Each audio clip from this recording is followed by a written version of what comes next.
నిన్న రాత్రి ఈ విషం చిమ్మే కార్యక్రమం తన సొంత ట్విట్టర్ అకౌంట్లో చంద్రబాబు నాయుడు గారు ఏ రకంగా విషం చిమ్మాడో దీన్ని కూడా కాపీ ఆయనకి ఇవ్వటం జరిగింది. ఆయన చదివి ఇది చంద్రబాబు నాయుడు గారి సొంత అకౌంటా అని అడిగారు. అవునండి, ఇది ప్రెస్ స్టేట్మెంట్ కాదు, ఆయన ట్విట్టర్ అకౌంటే అని చెప్పాం. కావాలంటే మీరు వెరిఫై చేసుకోండి. చంద్రబాబు నాయుడు సొంత ట్విట్టర్ అకౌంట్లోంచి, పర్సనల్ అకౌంట్లోంచి ఇది ట్వీట్ చేశాడు. ఈ రకంగా ట్వీట్ చేయడం అనేది మోడల్ కోడ్ ఆఫ్ కాండక్ట్ ఏదైతే ఎన్నికల నియమావళి అనుసరించి ఇది తప్పుడుతనం. ఇది క్లియర్గా మోడల్ కోడ్ ఆఫ్ కాండక్ట్లో చెప్పింది. ఎక్కడా కూడా నిందలేయటం కానీ ఆధారాలు లేకుండా రాజకీయ ప్రత్యర్థుల మీద, రాజకీయ వ్యతిరేకుల మీద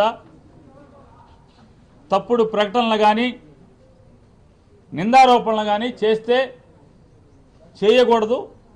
చేస్తే మోడల్ కోడ్ ఆఫ్ కాండక్ట్ కింద వస్తారు అని చెప్పని మోడల్ కోడ్ ఆఫ్ కాండక్ట్లో కూడా ఉంది. కాబట్టి దీన్ని వెంటనే విచారణ చేసి ఇటువంటి మోడల్ కోడ్ ఆఫ్ కాండక్ట్ ఉండగా ఇటువంటి తప్పుడు ప్రకటనలు చేసినటువంటి చంద్రబాబు నాయుడు గారి మీద క్రిమినల్ చర్యలు తీసుకోవాల్సిందిగా అని చెప్పని వారిని రిక్వెస్ట్ చేశాం.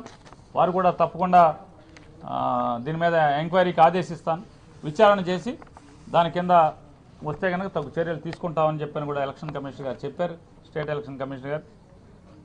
అలాగే నిన్న కూడా వైఎస్ఆర్ కాంగ్రెస్ పార్టీ తరఫున చంద్రబాబు నాయుడు గారు సతీమణి గారు పురంధేశ్వరి గారు భువనేశ్వర్ గారు మన్నించండి, చంద్రబాబు నాయుడు గారు సతీమణి గారు భువనేశ్వరి గారు నిన్న ఆవిడ ఎన్నికల నియమావళికి విరుద్ధంగా పక్కన ఎన్నికల్లో పోటీ చేసేటువంటి తెలుగుదేశం పార్టీ అభ్యర్థులు అలాగే ఎమ్మెల్సీ వీళ్ళందరూ ఉండగా ప్రజల్ని ప్రలోభ పెట్టేటువంటి ప్రయత్నం కింద వచ్చేటువంటి చెక్కుల పంపిణీ కార్యక్రమం, ఎన్నికల నియమావళికి విరుద్ధంగా ఆవిడ చెక్కులు పంచిపెట్టడం అనేది సాక్షాత్తు వాళ్ళ ఈనాడులోనే అచ్చు వేశారు. అమ్మగారు చెక్కులు పంచి పెడుతున్నారని చెప్పని ఇది ఎన్నికల నియమావళికి విరుద్ధం కాబట్టి ఖచ్చితంగా దాని మీద చర్యలు తీసుకోమని నిన్న ఇవ్వటం జరిగింది. ఈరోజు కూడా అయ్యా సిఇఓ గారు నిన్న ఇచ్చాం, దాని మీద ఏం చర్యలు తీసుకున్నారని కూడా వారిని అడిగాం.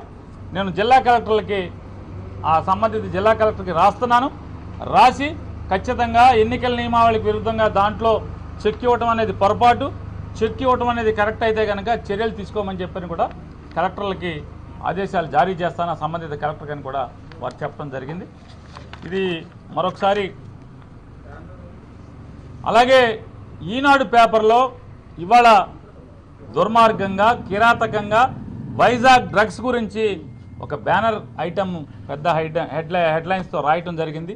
దానిలో అంతా కూడా నల్ల ఇంకుతో రాసే నల్ల సిరాతో రాసే వార్త కంటే కూడా విషాన్ని ఉపయోగించి జగన్మోహన్ రెడ్డి గారి మీద విపరీతమైనటువంటి ద్వేషంతో కూడిన విషం అనే సిరాతో రాసినటువంటి వార్త ఎన్నికల కోడ్ ఆఫ్ కండక్ట్ కింద, మోడల్ కోడ్ ఆఫ్ కండక్ట్ కింద వస్తుంది. అది బేస్లెస్ ఎలిగేషన్స్ ఈ రాష్ట్ర ప్రభుత్వానికి, వైఎస్ఆర్ కాంగ్రెస్ పార్టీకి, మా నాయకుడు జగన్మోహన్ రెడ్డికి ఆపాదించేట్టుగా కిరాతకమైన వార్తలు ప్రజల్లో ఇమేజ్ డ్యామేజ్ చేసేట్టుగా ఈనాడు తప్పుడు వార్తలు రాస్తుంది. కాబట్టి ఈనాడు మీద కూడా చర్యలు తీసుకోమంటే దానికి కూడా చెప్పాం. అంటే ఆయన ఎలక్ట్రానిక్ మీడియా మీద గైడ్లైన్స్ ఉన్నాయి కానీ ప్రింట్ మీడియా మీద లేదు అంటే వారికి కూడా చెప్పాం. మేము ఒక ఉత్తరం మీకు ఇస్తామండి, రిప్రజెంటేషన్ ఇస్తాం, మీరు ఢిల్లీలో ఉన్నటువంటి ప్రధాన ఎన్నికల అధికారికి కూడా రాయండి.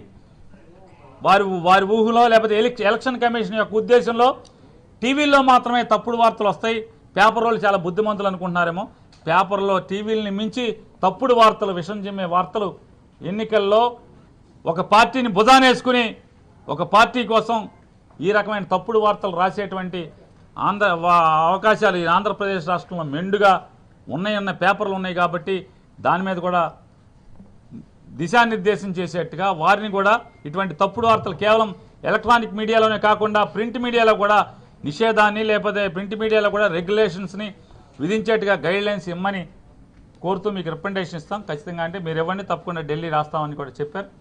ఇవన్నీ కూడా ఈరోజు ఆంధ్రప్రదేశ్ చీఫ్ ఎలక్టరల్ ఆఫీసర్ గారి దగ్గర వైఎస్ఆర్ కాంగ్రెస్ పార్టీ పెట్టుకున్నటువంటి అభ్యర్థనలు, విన్నపాలు.